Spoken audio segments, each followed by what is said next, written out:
Para tratar el tema de la agricultura familiar en el proceso de reconstrucción.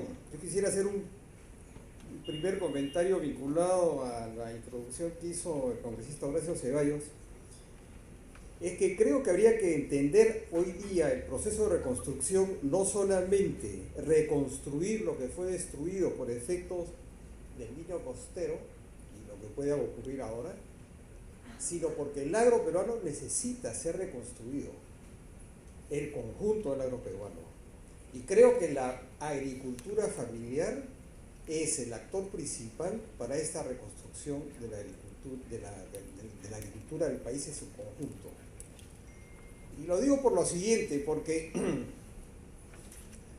el contexto actual en el mundo, no solamente en el Perú, sino en el mundo, ha puesto en los primeros lugares de las agendas, la agenda global y las agendas nacionales, algunos temas que antes no estaban presentes. Cambio climático, el tema de la inseguridad alimentaria, el tema del deterioro de los recursos naturales, del calentamiento global, ¿no? Y estos temas son hoy día el marco general al interior del cual tienen que definirse las políticas en los países. Antes, hace algunos años, no eran temas que estaban en el primer lugar y las políticas podían definirse sin tomarlas en cuenta. Hoy día no es posible. Y creo que en el caso del Perú está a la saga. El Perú no está siguiendo el ritmo de los cambios que son necesarios. El agro peruano tiene que ser reconstruido. Y la agricultura familiar, repito, tiene un papel muy importante. ¿Por qué? Porque la agricultura familiar, no solamente en el Perú, sino esto es una suerte de consenso que se ha ido construyendo en las organizaciones internacionales que tienen que ver con el tema de la agricultura y que tienen que ver con el tema de la alimentación, han llegado a la conclusión que esta agricultura familiar es parte de la solución, es la que está mejor dotada para enfrentar adecuarse a lo que es el cambio climático, a un tratamiento mucho más amigable con la naturaleza, poca emisión de carbono, que es la fuente del cambio climático, es la que produce los alimentos, es uno de los principales grupos humanos que produce alimentos, y entonces está llamada a cumplir un papel mucho más importante del que cumple hasta este momento. Entonces, me parece que las organizaciones representativas de la agricultura familiar, varias de las cuales están en esta plataforma, deberían ser más agresivas, no en el término, digamos, en el mejor término de la palabra, más proactivas en presentarse a sí mismas ante el país como un sector humano que debe tener mucho más apoyo porque está en la capacidad de responder a muchos de estos desafíos que he mencionado. Esto me parece que debería ser tomado, incorporado en el discurso de las organizaciones representativas de la agricultura familiar y ser más exigente en términos de que esto debe traducirse en políticas. Otra de las razones por las cuales la agricultura familiar, y ahora paso sí a la presentación en el PowerPoint, es porque, lo sabemos todos, por favor. Sí. Bueno, ahí es una fotografía así de introductoria que muestra la diversidad de agricultores familiares que existe en el Perú. Hay en la costa, en la sierra, en la selva, están en comunidades campesinas o fuera de las comunidades campesinas, producen para el mercado, otras producen menos para el mercado y más para el autoconsumo, ¿no es cierto? Entonces hay una gran diversidad. La siguiente. Y lo que nos muestra el último censo agropecuario que fue realizado el año 2012, como saben ustedes, cada 10 años tiene que hacerse un censo agropecuario que es una suerte de fotografía para ver cómo está el agro, cuáles son sus características. Entre el penúltimo censo agropecuario que se realizó el año 1994 y el último, que fue el año 2012, la cantidad de pequeños predios se incrementó sustancialmente, casi en medio millón. Mientras que el año 94 eran más o menos 1.730.000 más o menos, hoy día hay más de 2.200.000 unidades agropecuarias, o sea, es medio millón más. Y la mayor parte de estas nuevas unidades agropecuarias son pequeñas, son muy pequeñas. Ahora, no se muestra en el gráfico eso, el otro extremo al que quería mostrar, porque ahí muestra solamente en la parte inferior, no veo bien, pero creo que son las que tienen más de 100 hectáreas. Las que están arriba, esa barra larga, horizontal, gris y verde, es esta pequeña agricultura, como aumentado. La gris es el censo del 92, 4, y la parte verde el censo del 2012. Pero al mismo tiempo que ha habido esta multiplicación de la pequeña agricultura, de la agricultura familiar, también ha habido un proceso de concentración de propiedad de la tierra. Un proceso de concentración de la tierra, sobre todo en la costa donde, como ustedes saben, es la región que está totalmente irrigada, donde el Estado a través de las décadas ha invertido más dinero, que tiene más carreteras, está mejor servida en términos de todo tipo de servicios, ¿no? Bueno, es ahí donde están las tierras. Más o menos la tercera parte de las tierras de la costa hoy día están en unidades agropecuarias de más de 1.000 hectáreas cada uno. O sea, son latifundios. No son como los latifundios de antes, tradicionales, son latifundios modernos, con las últimas tecnologías y que están dedicadas a la exportación, ¿no? Este grado de concentración de la propiedad no es positivo para nadie, salvo para los dueños de esas tierras, ¿no? Porque lo que está haciendo es profundizar la inequidad de la distribución de un activo tan importante como es la tierra y como es el agua, junto con la tierra va el agua, ¿no? Y esto continúa siendo parte de la política estatal, la de seguir desarrollando grandes obras de irrigación, pero para entregarlas a grandes corporaciones, ¿no? Eso es lo que está haciendo desde la década del 90. Y la tercera fase de Chaimochi y Siguas en Arequipa está pensada para seguir con esa tendencia, que no hay ningún imperativo económico para hacerlo, es una decisión política. Perfectamente podrían hacer estas obras de irrigación para, digamos, entregarlas, venderlas a mediana propiedad, pequeña propiedad. No, la opción política es grandes unidades, ¿no? A tal extremo que hoy día tenemos una concentración de tierras en la costa que es quizá mayor de antes de la reforma agraria, y que hay un propietario, que es el Grupo Gloria, que tiene en la costa más tierras de las que nunca ha habido en la costa del Perú, toda la historia del Perú, que es el Grupo Gloria, que tiene 90.000 o más hectáreas de tierra costa. Esta es parte de pensar en una nueva agricultura. No puede ser una agricultura, ¿no es cierto?, que tenga esos extremos, que por un lado tenemos más de 2 millones de familias con predios pequeños, y por otro lado hay una concentración creciente de las tierras. Ahora, ¿qué es la agricultura familiar? La siguiente, por favor. La agricultura familiar, como lo indica su nombre, es una agricultura conducida pues, por las familias, ¿no? Que la mayor parte de los que trabajan en estos predios son los miembros de la familia, ¿no? Ocasionalmente pueden utilizar empleo de fuera, ¿no? Pero básicamente son en el mundo, dicho sea de paso, sobre 570 millones de predios en todo el mundo. Hay más de 500 millones de predios que son de agricultura familiar. O sea, la gran mayoría, no solamente en el Perú, sino en el mundo de predios, son agricultura familiar. Y en el Perú son más, entre el 97 y el 98% de todos los predios, según el censo agropecuario, son agricultura familiar y están distribuidos en todo el país, ¿no? podemos en el gráfico siguiente ver en este círculo, la parte azul, o sea, el conjunto del círculo es de la totalidad del predio. La parte azul es agricultura familiar, es el número de predios de agricultura familiar. O sea, la inmensa mayoría están distribuidos a lo largo y ancho de todo el país, forman parte del sustento económico de todas las regiones, quizá menos la del departamento de Lima, que es básicamente urbano, no está en la ciudad que tiene 3 millones de habitantes.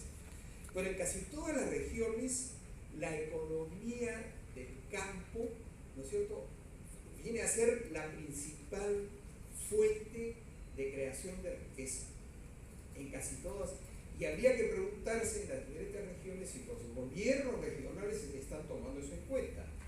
Mi impresión es que un buen número de gobiernos regionales actúan un poco como los gobiernos centrales en Lima. Se ocupan sobre todo de la cuestión urbana y descuidan lo que es su principal activo e importancia y donde vive la mayor cantidad de gente, que es en el campo. Ahora, algunas características, la siguiente por favor, de la agricultura familiar. Una parte importante de la agricultura familiar hoy día es conducida por mujeres, aproximadamente 30%, que es un porcentaje mayor del que nos indicó el censo del año 94. En el año 94 más o menos el 25% de las unidades familiares eran conducidas por mujeres, hoy día es 30%. En algunas regiones, esto varía de región a región, en algunas regiones es más. O sea que hay un papel de la mujer. El papel de la mujer en la agricultura siempre ha sido muy importante, pero en la conducción de predios es hoy día tiene una importancia mayor que antes, y por consiguiente las políticas orientadas a la agricultura familiar tienen que tomar esto en cuenta. A veces siguen invisibilizando la presencia de la mujer en el campo. Ahora, a pesar de la importancia de la agricultura familiar por su número, porque provee el 70 o más por ciento de los alimentos del país, sin embargo, tan solo el 12% reciben asistencia técnica. Ha habido en ese sentido un retroceso en los años. Son muy pocos los que reciben asistencia técnica, son muy pocos los que reciben asistencia financiera, ¿no? Que está alrededor también del 10%. El 39% del total de las unidades agropecuarias, de este total de 202.200.000, el 39%, la única tracción, o sea, la única energía que utiliza es la humana, o sea, no tiene ni siquiera la presencia de animales de tiro, ¿no es cierto?, y menos de maquinaria. Entonces, la productividad, cuando toda la energía disponible es la energía humana, la productividad realmente es bastante baja. Y el 56% de los predios dependen enteramente de las lluvias, ¿no? O sea que en un contexto en el que el cambio climático además está volviendo muy incierto los fenómenos naturales,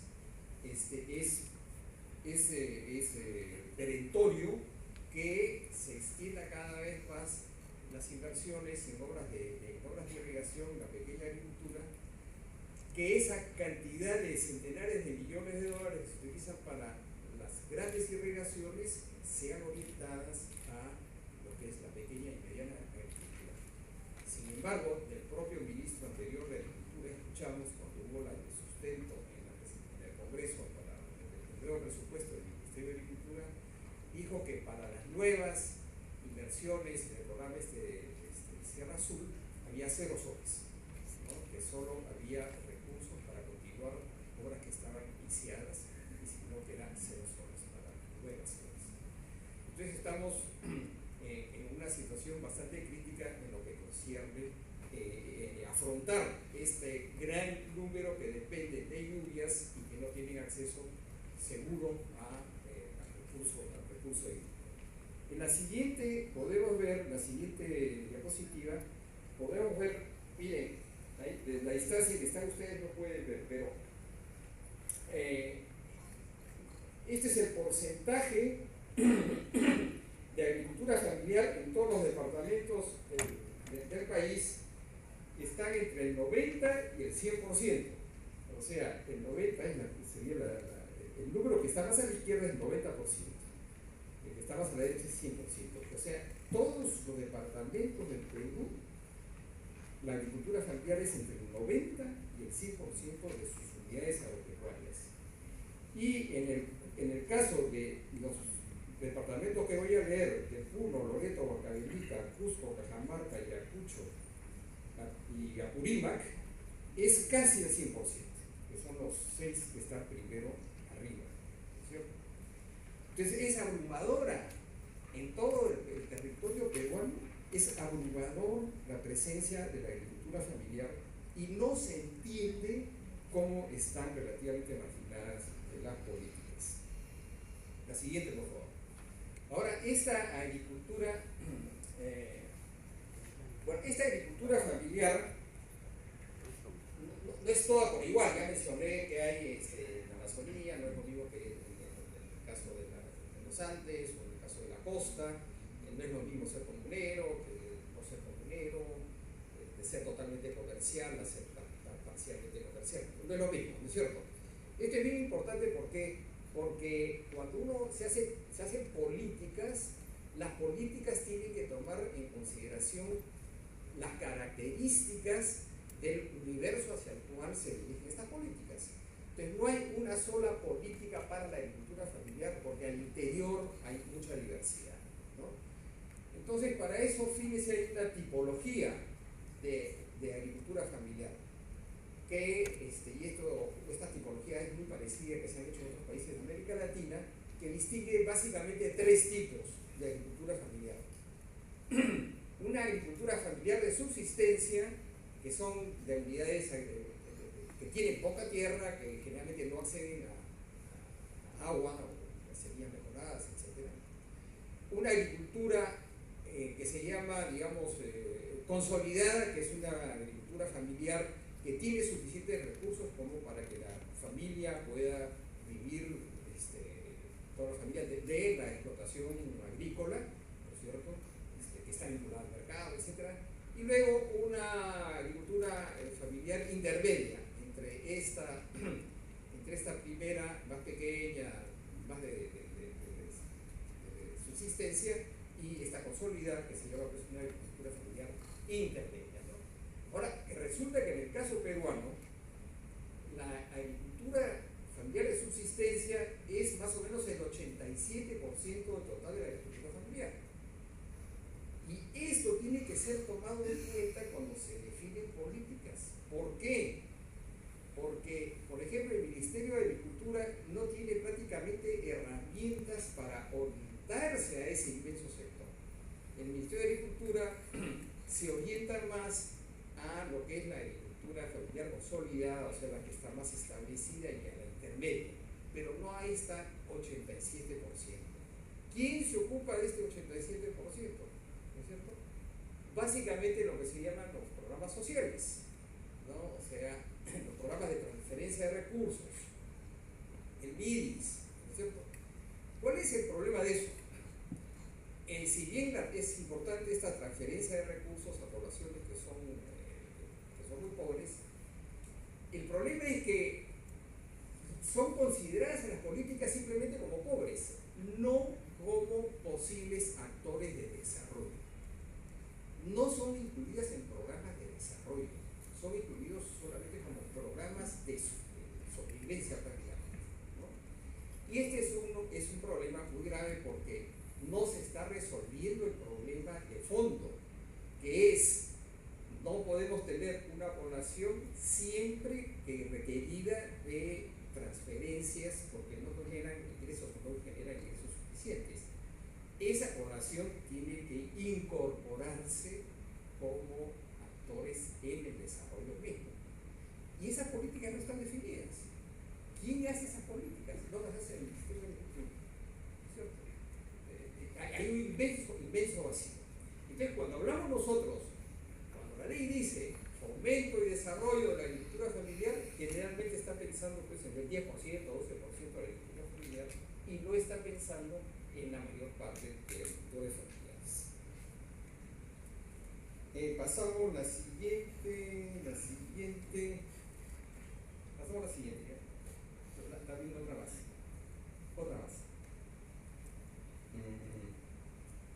Ya, este es muy importante.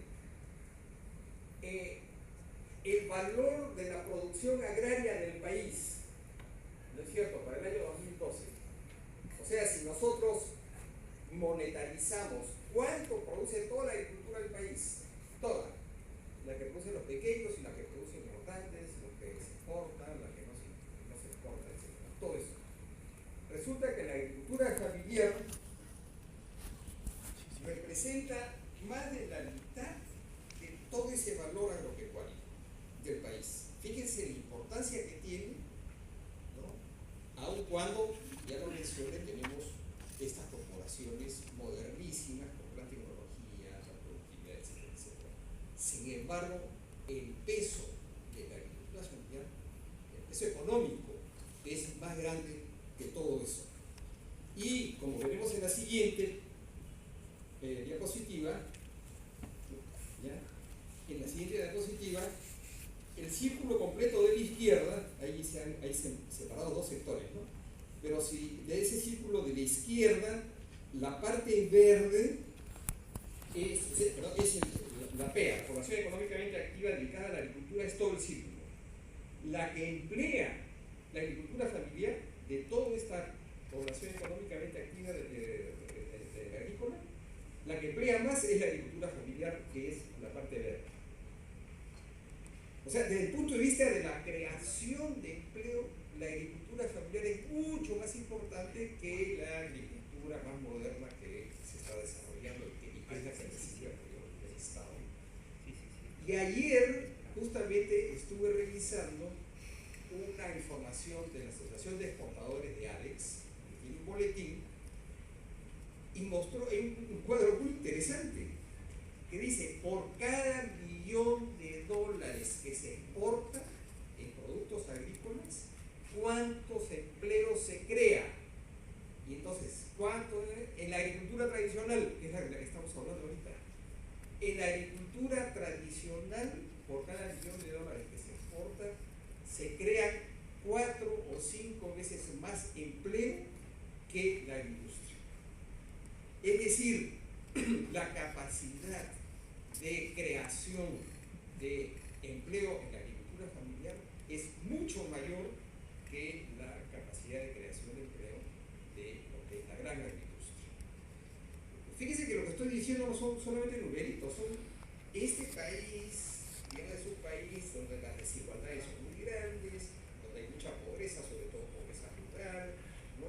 Y si se toman en cuenta todos estos datos que estoy dando, esto debería ilustrar las políticas. O sea, hay que hacer políticas entonces para aprovechar esta información y impulsar realmente a este inmenso universo de lo que es la agricultura familiar. Y finalmente, en el gráfico siguiente se muestra, el gráfico siguiente,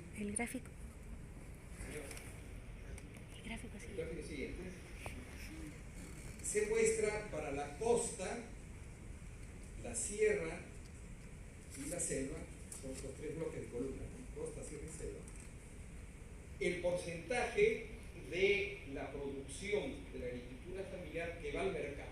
En el caso de la costa, más o menos el 80% de la producción de la agricultura familiar va al mercado, ¿no? Una cantidad menor va al autoconsumo u otros destinos. Otros destinos significa semillas, etc.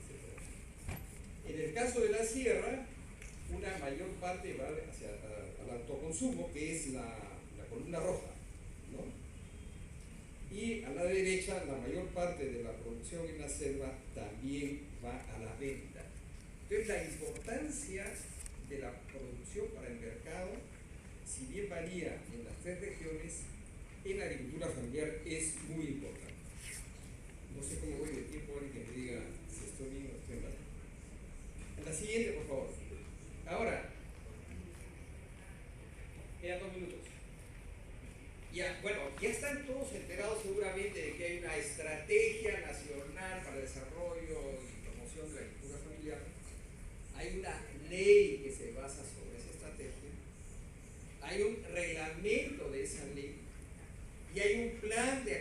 ley.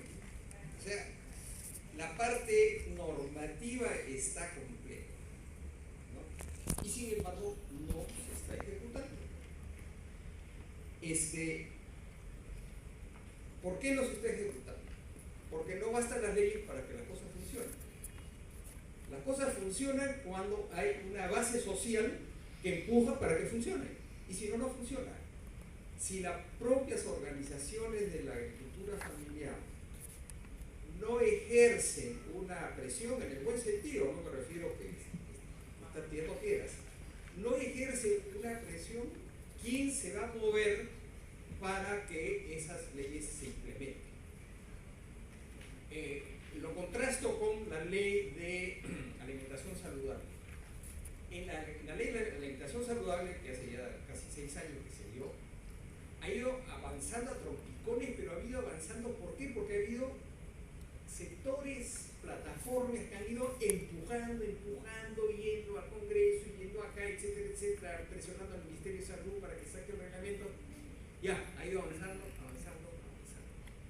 Bueno, hay un comité intersectorial de agricultura familiar que se supone, o sea, intersectorial, que está representados no solamente varios ministerios, sino varias organizaciones nacionales de la sociedad civil, cuyo objetivo es vigilar que se cumpla la estrategia, la ley y los reglamentos. Esa comisión no está siendo citada hace más de un año, no se reúne, no la citan, ¿no? Está paralizada. Y entonces, no hay grandes presiones para que esto funcione.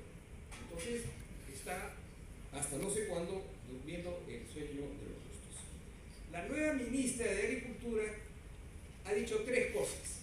Uno, que ella quiere que la agricultura tenga un primer lugar en la agenda política del país. Eso está muy bien.